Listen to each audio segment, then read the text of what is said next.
আজকে যেই জিনিসটার জন্য আপনার হৃদয়ে রক্তক্ষরণ হচ্ছে, যেই জিনিসটার জন্য বুক ফেটে কান্না আসছে, যেই জিনিসটার জন্য দীর্ঘ শ্বাস ফেলছেন, যেই জিনিসটার জন্য আফসোস করছেন, একদিন বুঝতে পারবেন সেই জিনিসটা আসলে আপনার জন্য কল্যাণকর ছিল।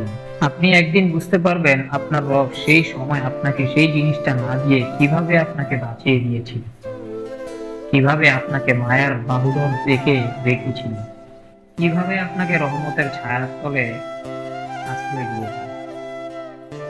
সেদিন আপনি আবারও কাঁদবেন, তবে সেই কাঁদাটা হবে ওই যে যেই জিনিসটা আপনি পাননি, সেটা যে আপনার জন্য কল্যাণকর ছিল না, সেটা নিয়ে।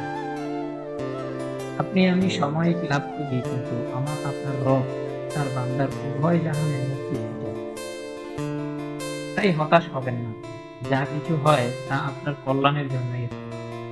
বুঝবেন, আজ হোক কাল হোক কিংবা জীবনের কোনো